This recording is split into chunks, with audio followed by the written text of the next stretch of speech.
In this video, we want to explore how historical principles can guide you in recognizing and interpreting patterns that may be shaping your choice of a person for your life. We will focus on how to use logic instead of sentimentality to find someone who harmonizes with you on a fundamental level.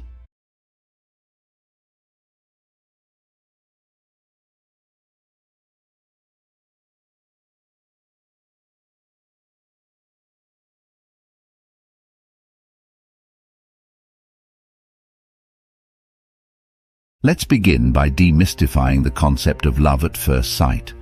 This is a notion popularized by romantic novels and movies, which often portray love as a spontaneous and emotional phenomenon primarily tied to physical attraction.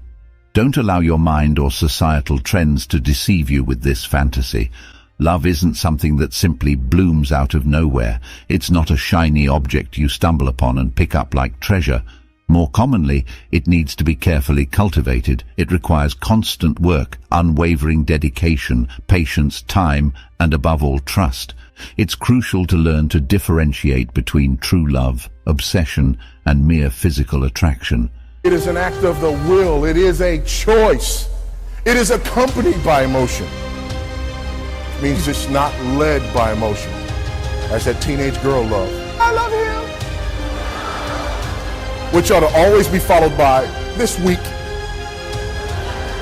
Absolutely inexcusable for a man who follows Christ to stop loving his wife. It's a choice. It's an act of the will. And we walk away because we don't have a biblical worldview. And we say things like, well, I'm just not happy. And I just don't believe that God would want me to stay in a marriage and be unhappy. Are you serious? Let me see if I understand this correctly.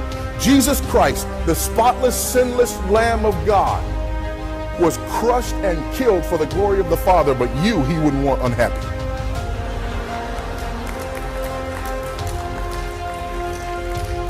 It is an act of the will. It is a choice. It is accompanied by emotion. Love isn't something that simply blooms out of nowhere. It's not a shiny object you stumble upon and pick up like treasure. More commonly, it needs to be carefully cultivated. It requires constant work, unwavering dedication, patience, time. Something that I've really started to realize is a relationship is like a garden, and you the gardener. The amount of time and effort and love and care and attention to detail you put into your relationships. Marriage, dating, friendships, and I also obviously feel your relationship with God. You're as close to God as you work to be. If you want to neglect your Bible study, prayer, don't expect a close relationship to God. And obviously also your relationships with your friends and the person you're courting or your marriage. You are the gardener, and the amount of care, wisdom, skill, you put into time, you put into the work in that, the more amazing the garden begins to look. It must come from skill, hard work, time. So if you really want a remarkable gardens, there are many gardens that are average. If you really want a remarkable relationship, you will have to put in remarkably intelligent effort. And above all, trust. When we confuse these concepts, relationships can become toxic, and the process of letting go of someone becomes an overwhelming challenge. One of the big problems with this difficulty of letting go is that it seems no one's telling the young people that to date multiple people results mostly in sexual immorality. Even if you are cuddling overnight together, you're holding hands, you are creating bonds that is only supposed to be created in marriage. And then when that person tells you they don't love you anymore, the spark is gone, they're leaving you, they want a break, no one has told you you have actually married. Your mind and your body has become married to the person. Your mind and body does not know the difference between the modern dating game and how God has actually created it to work. So the splitting of that is terrible. You should not be looking at what movies are propagating, how you should go about dating. You should rather court people, because the problem with young people by the age of 25, I think on average they've done sexual things with 10 different partners. This is extremely bad form of ripping yourself into pieces, and your pieces are with a whole lot of other people who are actually your husband or wife. This confusion can cause deep emotional harm. True love, in its purest essence, is about understanding, commitment, and appreciation for the character and worth of the other person. It's about admiring and valuing not only who your partner is today, but also the person they are becoming. This is the essence of a historical relationship. This is very, very important. Who is your partner, your husband or wife becoming? Take a serious look at the daily routine of growth, obviously Bible study, prayer, the activities the person is partaking in.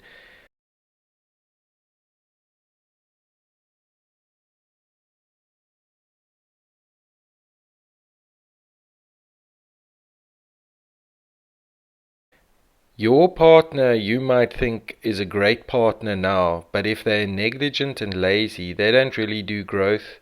They watch a whole lot of series and TV programs. They're kind of lazy. They don't develop themselves. That will go downhill over time. It's very important before you start courting someone, and especially marrying someone, seeing where this person is going to be in 30 or 40 years.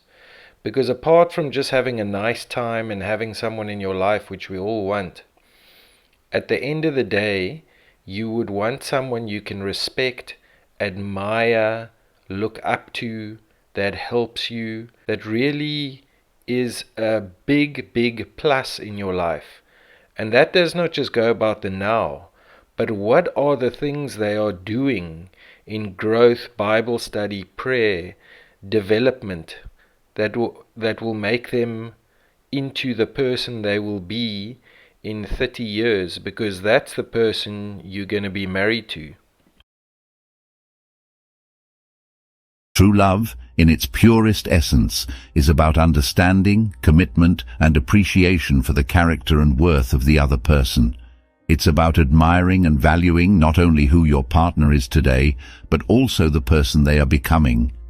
This is the essence of a historical relationship and any healthy, loving relationship. Remember that your well-being and happiness greatly depend on the relationships you choose to nurture. Allow me to remind you that love doesn't only extend to your partner, but should also radiate towards yourself. True love, in its purest form, involves loving another person the same way you love and respect yourself. So let's just look at this scripture. Guard your heart above all else, for it determines the course of your life. Knowing which people to avoid, people that really are going to negatively affect God's work in your life, is an extremely important thing. Remember, you must honor the time and the life God has given you.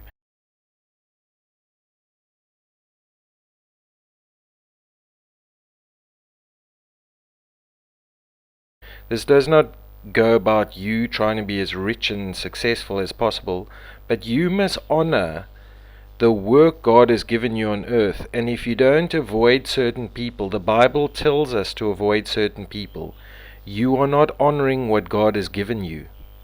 So let's just go through some quotes about avoiding certain people like the Bible tells us, but also being proactive in finding the right people.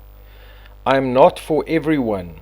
And then under that, judge me by the people I avoid. And then on the right, knowing when to walk away is wisdom, being able to is courage. Sometimes you got to be courageous to walk away, but you have to do it. Then the next quote's about identifying the right and wrong kinds of people. It is flabbergasting to me that this isn't actually a course in school, because it's so important. Not just your husband, your business partner, your friends.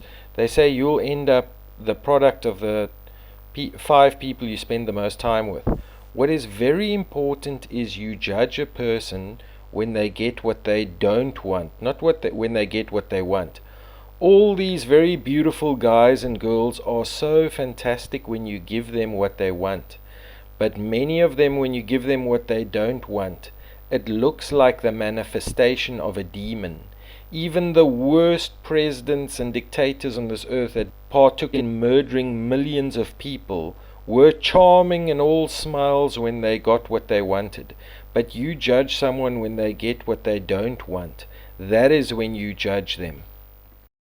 Being able to analyze people and go and make friends and marry the best ones is extremely important. I've noticed how poor people in general seem to be at it, or how little thought goes into this. So you'll see two clips here.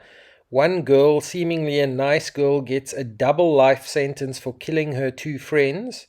And the next one after that is an old boyfriend who tries to break into the house, and the father ends up shooting him. Today is the sentencing of the defendant for the purposeful and intentional murders of Davion Flanagan and Dominic Rousseau.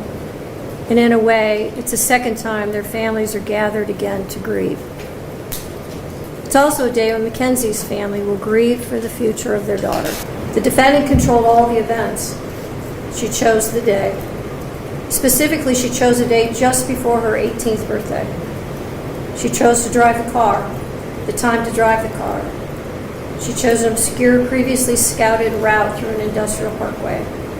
She chose the target to hit and the victims. She chose the means and the method to follow through. And she planned and purposefully executed the events of July 31st, 2022. So she's sentenced on count 2, the murder of Davion Flanagan, 15 years to life. She's sentenced on count 1, the murder of Dominic Rousseau, 15 years to life, to be served concurrent to each other.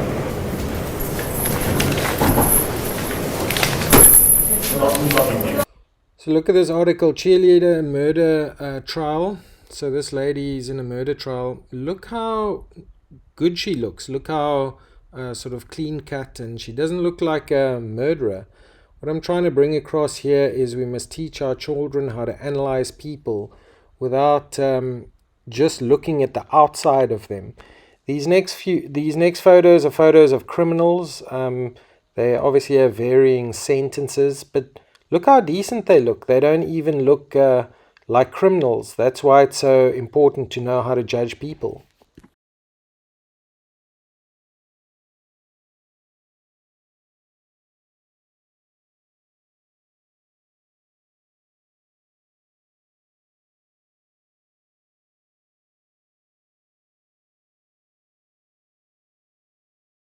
So these are extreme examples, but we can start there by analyzing this. How does this happen? How do you get friends that lead you into the devil's things, swearing, drinking, sexual immorality? How do you get a boyfriend that leads you into devil's things, and the wickedness just compounds and compounds till the friend murders her friends, or the boyfriend tries to assault the girlfriend?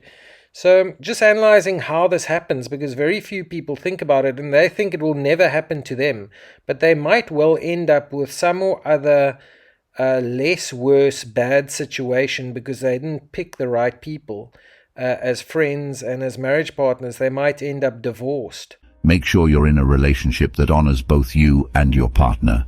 Never give more of yourself to someone who isn't willing to do the same for you. Preserving your self-respect, valuing yourself, and recognizing the right moment to move forward are essential to maintaining a healthy heart, even if it's a painful process. Keep in mind that if you're not happy and your partner's actions continue to hurt you even after discussing it without seeing changes, the pain will only prolong, and bit by bit you'll lose your own respect.